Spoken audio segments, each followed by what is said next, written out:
Good morning, everybody, and a happy Saturday morning to you. My goodness, you guys, this stuff just doesn't stop. There's so much to cover. Let's jump in, shall we? Let's go. We are going to start off with Camilla this morning, who celebrated seasonal flowers by opening the Winter Flowers Week at the Garden Museum in Lambeth in central London. When Camilla arrived, she was offered by a child a handmade flower crown, which I think is very sweet. She had some beautiful posies given to her. She then met 3-year-old Max Woodward, who offered the queen his toy dinosaur, but then didn't want to let it go, and a little bit of tug of war then began over the animal. Tell me that's not cute. Okay. So anyway, she's walking around. One of the things she saw was the Frank Walter exhibition, which celebrated Antiguan artist with a landscape view of his home in Antigua. She also met members of the Botanique, I hope I'm saying that right, Antiguan Heritage Company, and saw their empowerment dolls that are adopted from traditional dolls that reflect the heritage of the Caribbean islands. She also noticed the Queen was presented with examples of different arts and crafts, and she said, according to the article, what talent there is. Love it. Now, she was also greeted by designer Hazel Gardner. She saw her artwork titled Pathway to Reflection. Camilla actually was on her knees here greeting children that were doing arts and crafts, and she was given a tour at an exhibition that talked about seasonal flowers and foliage. I think that's lovely. Good for her. Moving on to King Charles, he met with the ambassador to the Republic of Colombia, Roy Leonardo Barreras Montalegre, and Tor Hatterman, the ambassador to the Kingdom of Norway. Moving on now to Prince William, he apparently came around the corner and shouted boo at this woman who is doing a charity walk in memory of her 16-year-old daughter who took her own life. Emma Webb said she was absolutely shocked when William showed up.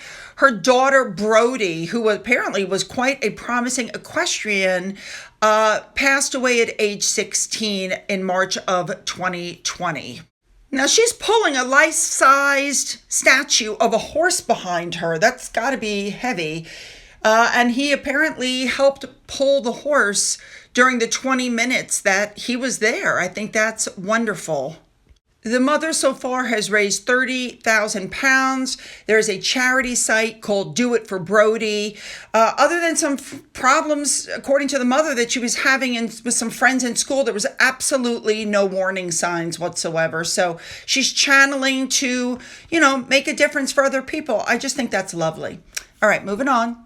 Moving on to King Charles now. He went to visit the Christmas market at Earling Broadway Shopping Centre in West London.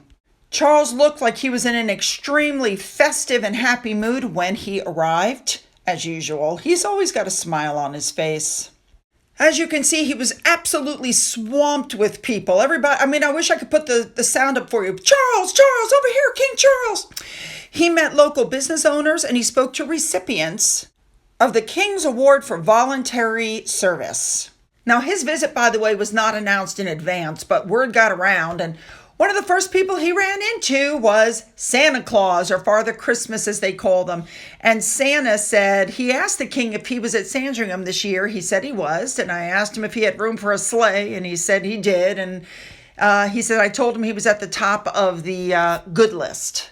King Charles was also greeted by school children from Christ the Savior Primary School. They were singing jingle bells, and he did stop to speak to the kids, which the kids really seemed excited about.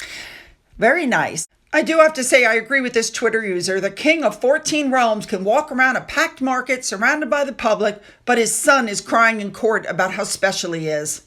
Spot on. Moving on. Let's move on now to William and Catherine. Apparently, they were walking around the Great Windsor Park with 2 of the 3 children. Notice they bring their children when they go looking for a tree. And they were visiting the Christmas tree shop. And they were looking for the perfect Christmas tree. I mean, why wouldn't you include your children in that tradition? Moving on. Now, we know that the Christmas concert is coming. This is her 3rd annual Christmas concert. And so one day ahead of that, she has her social media account, and it showed a video that showed some of the people receiving their invitations. Also included in this invitation apparently was the dress code, and the guidance for dress is, and I'm quoting, smart, but no hats. Interesting. I wouldn't even know if I got an invitation that said dress smart, what exactly that means. Anyway, the event this year is linked to her Shaping Up campaign. We already know this, and it didn't take long for her to put out a little video message, which unfortunately I can't play here due to copyright infringement, but she looked lovely in the outfit. The message was put out on ITV, and she said, and I'm quoting, "Join me this Christmas Eve for a special carol service as we say a heartfelt thank you to all those supporting the very youngest members of our society during those crucial early years." And a big thank you to Remoulade Sauce as usual for showing us what she was wearing. Moving on.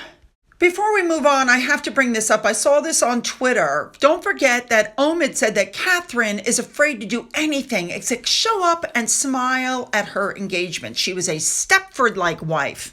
Right. Moving on. Let's talk now about the Invictus Games. We know that 2 top chiefs left very abruptly amid the chaos, like the Invictus Games is in chaos. So Harry, who went and grabbed a man named Nick Booth. He stepped in as the interim CEO of Vancouver for 2025, which is going to have winter sports, because CEO Peter Lawless, who's in the orange, and Chief Commercial Officer Bill Cooper left very abruptly just a few months ago. We know from previous reports that morale among the staff is at an all-time low. And this guy, Nick, used to work at the Royal Foundation. And so Harry has brought him in to, try to shore things up because the whole thing is falling into chaos. We know that there's, I think from the last games, they said there was like a $40 million shortfall. There's a big gap this year. They found that money was being spent on Harry and Meghan's hotels, Harry and Meghan's airfare, Harry and Meghan's clothing. Why don't they just wear Invictus gear like everybody else? I mean, it's very odd what's going on. And what I don't understand again is this is supposed to be for disabled veterans. Why are Harry and Meghan not, paying their own way through this? Why is the company having to pay flights and hotel and $10,000 outfits? Why are they paying for that? Now, the other big bill that they're picking up is security. And it even says in the article that the costs of their security and their clothing and their flights, et cetera, is putting a strain on the finances of this event, which is supposed to be for the veterans. And let's not forget that these 2 people who left so abruptly, they're being called whistleblowers because they did point out that the games cannot and should not be paying for Harry and Meghan. Not to mention Better Up has been brought in. Everything is about lining their pockets. And I think people at the games are over it, They want to put the focus back where it belongs. Moving on. Really quickly, I just want to throw this out here because I had a sugar actually asked me, how does Meghan know to take pictures and hold them? That couldn't possibly be happening. This is exactly what I'm talking about. They put out notices that William on this date is going to be doing this. Yeah, something will happen. Just watch. Moving on, we know that Harry's fighting for his UK security, but this article really said what I was thinking. It doesn't matter if they get their UK security. They're going to remain distant from the UK because this really has nothing to do with UK security. This has to do with wanting their IPP status back. I also think it's interesting that Meghan can walk around where there's gangs and all this stuff with how much jewelry on, but in Great Britain, she feels threatened. No, I touched on this already, but guess what? I'm going to touch on it again. Harry is saying that he was forced to step back from royal duties. He insists that the UK is his home, or actually he said was his home. And it's so sad that me and my wife were forced to step back from their role and leave the country. Harry does not accept, this article says, that it was a choice for him to stop being a full-time working member of the family. Now, I hate to point this out to him. He had great security. He was told at the Sandringham Summit that if he leaves, he's going to lose his security. We all know what happened. But again, and I say it again, this has nothing to do with UK security. He wants to win this so he can get his IPP status back. This is just more of his victim mentality, but I completely agree with what Angela Levin said. If he wins, which I honestly, I don't think he's going to, it could have very bad consequences because anybody could just walk to the UK and say, excuse me, a head of a company or people that are abroad for a visit or rock stars, I don't know. They could probably just walk in and say, excuse me, I want to hire these people and you gave it to the, Harry, so you have to give it to me. It's a little concerning, but personally, I don't think it's going to happen. I mean, I agree with this Twitter user. He did not look unhappy on that freedom flight. Not one bit. I believe Molly's mama put her finger right on it. He can't pay for security. And his ultimate goal is to get back his IPP status. So, yeah, I'll get free security in the UK, but then anywhere he goes, whatever country he's in, they have to give him free security. Now, talking about legal cases, wouldn't you know it, Harry lost his legal bid to throw out the defense between him and the Associated Newspaper Limited. The judge put out this thing is like 30-something pages long, and it explains the reasons why he lost, why Harry lost. So this is going to go on to court now. I don't know what Harry thinks. I don't know what Harry was thinking. Very interesting stuff is coming out. So apparently, on January 31st of 2020, Sir Edward Young, who was the private secretary of Queen Elizabeth, wrote to Sir Mark Sedwill, who was the cabinet secretary, to talk about what had been agreed on in the Sandringham Summit meeting. So they were going to lose their security. So then in February of 2020, Harry emailed that same man to raise concerns about the removal of the state security, and it did not have an offer by Harry to pay for the state security, nor did it refer to the Sandringham offer. Harry then admitted in court that he did not make or mention the Sandringham offer in his correspondence with Ravik. And as Unlikely Bot here pointed out, in this case that's 37 pages long, you see the entire breakdown of events, conversations, meetings, correspondence, and the judge observes that there was no offer by Harry to pay. So for those of you who don't understand what happened, Harry's case, his application for a summary judgment was dismissed. It was reviewed. So the judge is saying he's not going to throw out their defense because he thinks it's highly likely they're going to prove their case. And I agree with Unlikely Bot. Only a fool would take this to full trial, but this is Harry. I also find it interesting, as you'll see highlighted in green, they point out that Harry's case is ironic considering he held a public role in tackling misinformation, and yet he is responsible for putting out misinformation. Yep.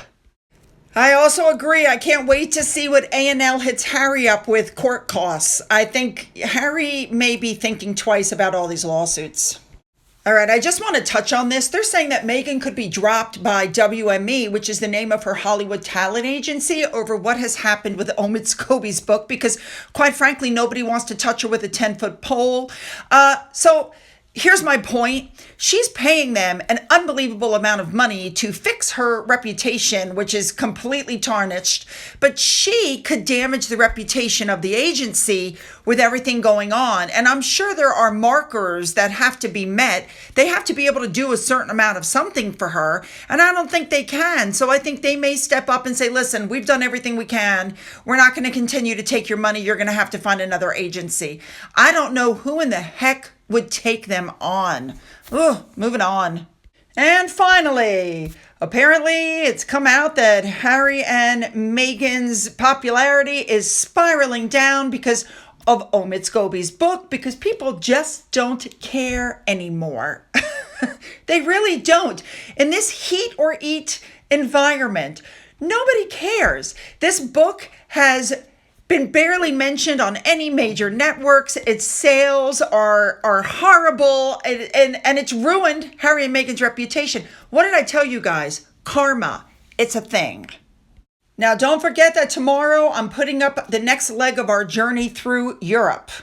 All right, you guys, you know what to do. Put those comments down, make them good. Don't forget to hit the subscribe button. If you've already hit the button, double check, make sure you are still subscribed. If you've donated to my coffee fund, thank you so much. And as always, you guys, have a great day.